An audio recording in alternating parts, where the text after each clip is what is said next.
Hello and welcome to SUAANGAN. I'm your host, Des Loreen. On today's program, we'll continue with the traditional youth activities held at the Ingamo Hall Friendship Center. But stay tuned for Jordan Tutu's visit to the Sir Alexander Mackenzie School. On behalf of Team Tutu and Norterra group of companies, I'd like to present this hockey stick that I've signed to your school. So just like to present that to you guys. Thank you very much. Thank you.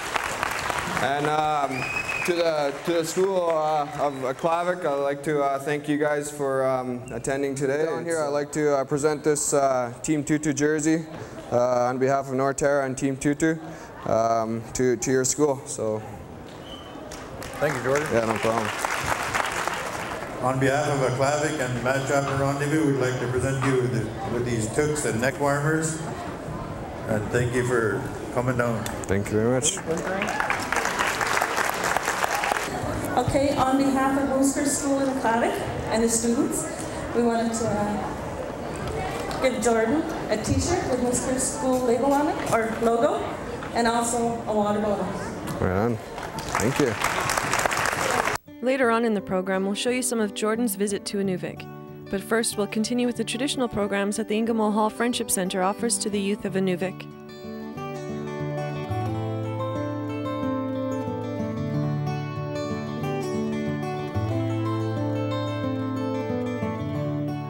On last week's program, Aaron Joe gave us a brief history of the building itself.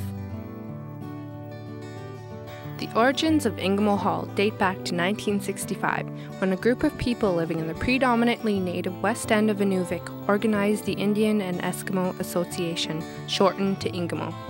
For $50, they purchased an old building and began holding dances, cultural events, and other social activities. It was therefore decided to design a new building which would provide the amount and type of space now required. It was also decided to construct this new building with logs in order to give it a more distinctive northern style and decor.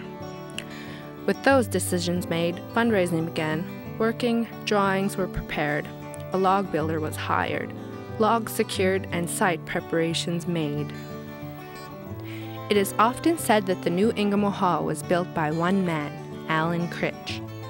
While Alan did not build Ingamo single-handedly, the truth of this assertion is there for all to see. We introduced you to Krista McDonald, a Youth Wellness Project Officer at Ingamo Hall. She's one of the coordinators of the programs. We observed Rosie Albert teaching youth one of our traditional games, Nabachuk. We also watched as Melissa Kassoon, Rosie LaRocque, and Joel Amos taught the youth to cook caribou soup and bannock. We asked Kristen to tell us about her work with the youth. Dixie Thompson, along with Melissa Kassoon and myself, we oversee all youth programming as well as prepare for it. We get everything ready for cooking classes. We do our monthly reports. We oversee anything that's going on there that has to do with the youth. We keep track of all of the participants and make sure that they're all coming on a regular basis and just come there to have fun. Make sure that they're keeping their traditions strong.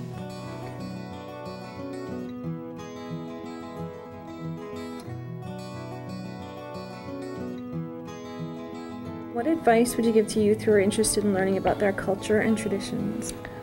I would say come down to Ingamo Hall and participate in some of our programs. They can learn all the activities. They can learn how to cook traditionally, the traditional games, stories, anything. And if they want to learn something new, they can give us their suggestion and we'll try and put a program on for it. If youth are interested in the programs delivered by Ingamo Hall, how can they contact you?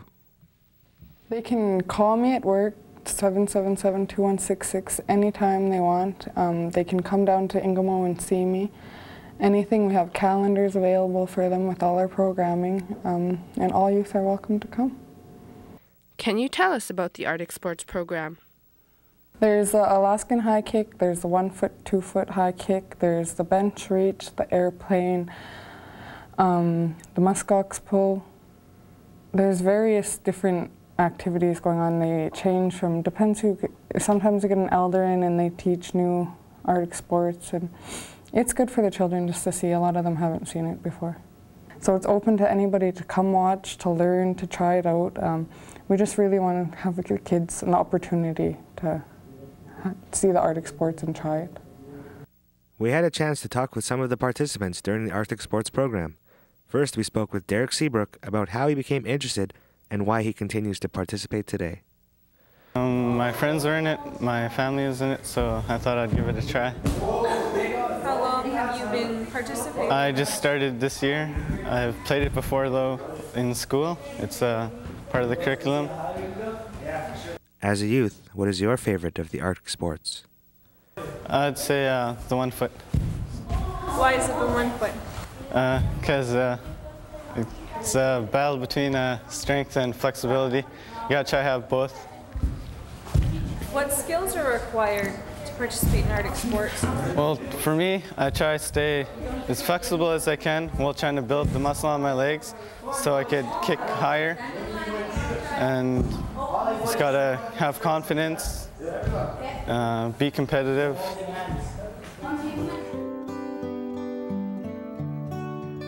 Stay confident, keep at it, and stay in school.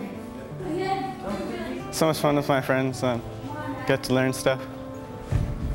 Just pass it on, keep it so it just doesn't get extinct, and your kids will learn it, hopefully.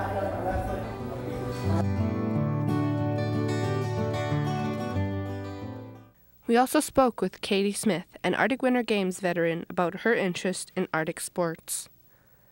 Well, growing up around my family, my uncles, go watch games and they take me out. Got into them after I looked up from uncles. What's your favorite sport? Is it the kicking or? 1 foot high kick. What kind of skills does it require to? Just being fit and stay in good shape and work out lots.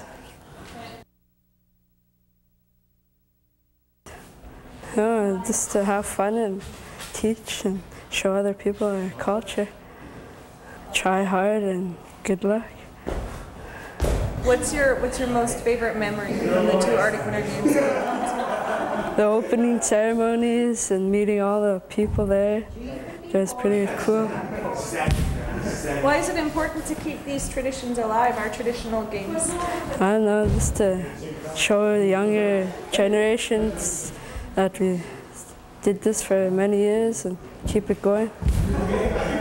SUAANGAN will return with more of the traditional youth activities held at the Ingamo Hall Friendship Center, so stay tuned to APTN. Hi, I'm Derek Seabrook, and SUAANGAN will be right back.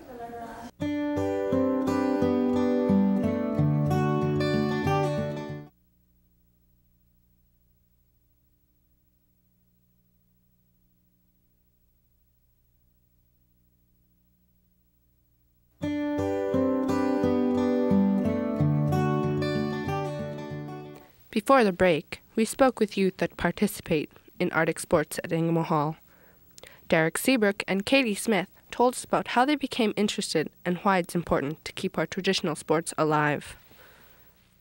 Now we'll talk with Kyle Kaptana about his background in Arctic sports and his family's long history in Northern Games. My dad and my grandpa, Tommy Ross Sr. and Donald Kaptana Sr. So it runs in the family. Oh yeah, all the way. What about your parents? Yeah, my dad used to play them when he's in high school too. Doesn't anymore though. When did you start learning about? Oh, about 4 years ago I started learning about Arctic sports. And who got you involved? Who got you started off? Oh, my cousin Craig got me started in Arctic sports. He asked me to come to practice, so I played along and I went to practice with him. What's your favorite? Is it the high kicks or is it the... Favorite sports, the Alaskan high kick and the 1 foot, mainly. What make those your favorite? Are they just more exciting? Or? No, I'm good at them. How often do you practice? Oh, 2 times a week. That's it. That's about it. 2 times a week. Take us through a regular practice, like from when you first come in to... Oh, we just When we start out, we just start out stretching out. Then we move into the 1 foot. Then we move on to that for about 15 minutes, go to the 2 foot. Another 15 minutes of that, Alaskan, and then other sports.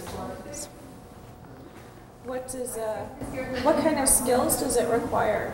Just like strength, flexibility, endurance? All of those. Really tough sports to play. Got to be in shape.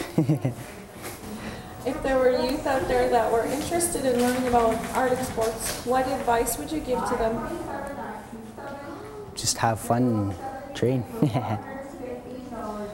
And who's your trainer? Me? My trainer is mainly Delma and myself. What makes you come out to all the practices all the time? What makes me come out? Just have fun and get in shape with my friends. What kind of skills does it require to do that sport? Good balance and good upper body strength to hold yourself up. And for the 1 foot, you have to have really strong legs to jump up that high. What kind of exercises do you have to do to get your legs in good shape for? Mainly running. Running and weightlifting. That's about it. So you weightlift too? Yeah. How often do you do that? 2 times a week, that's about it. That's all. Good. Good. Okay, James. Good work. The natural.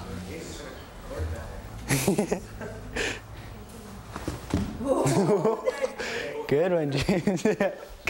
Hey, there, it's your turn already. Another youth that participates in Arctic sports at Ingamo Hall is Derek Thrasher. We asked him how he got started and what he does to keep in shape. Well, it's how hard it is, like how hard the sport is. I like doing challenging sports that are hard, stuff that's a challenge to me. Well, I lived in Fort Smith before here like 2 years ago, and my dad, he told me about it, and he said he used to do it as a kid, so he told me to go try it out with Tim McDonald, so I went there, tried it out, and I just got into the sport. The arm pull is really good because I got the strength and everything, but 1 foot is always my favorite because there are a lot of people that can kick higher than me, and it makes me want to kick higher than them. Oh yeah, in our school we got the 20-minute run and the mile run. I go to both of them so I could keep my running and legs good. You got to have good legs if you want to do the 1 foot, 2 foot, Alaskan. And yeah, I go to the weightlifting room once every 2 days. I am trying to work out as much as I can. I come to every one of my Arctic sports practices, and I go to my running clubs. I try to make sure that I'm in the best shape I am.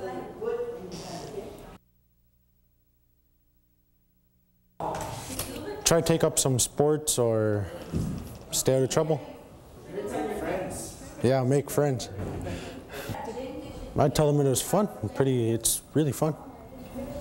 Any advice for youth that want to get involved in Arctic sports? Yep. Work out, stay in shape. And if you're a shorter guy, go more closer to him so you can have more power against him. Yep. Except I'm different. Shut up. And then someone saying go. Your back straight. No jerking. No jerking. Okay? Go.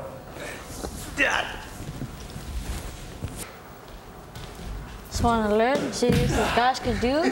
Like, I want to try to do that when I'm older. What's your favorite part about coming to Arctic sports at Ingamo? Try your best. Because it's like fun, you learn a lot, and that's all. When SUAANGAN returns, we'll catch Jordan Tutu's speech to the students of the Sir Alexander Mackenzie School. You're watching APTN.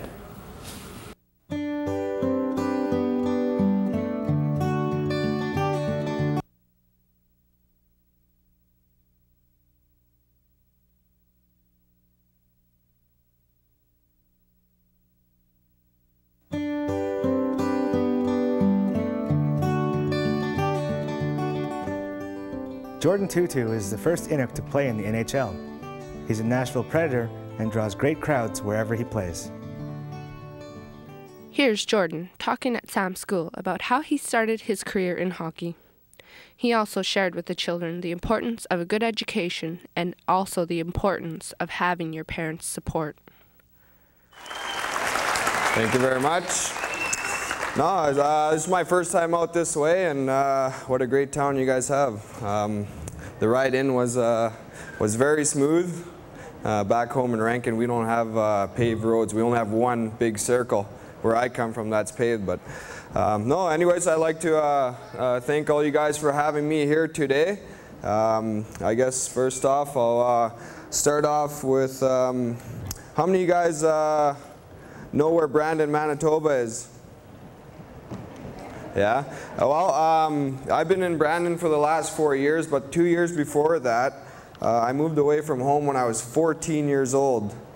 And Mom and Dad helped me out a lot when I first moved away from home. I moved to Edmonton, Alberta. Do you guys know where that is? Yeah? That's way south from here, eh?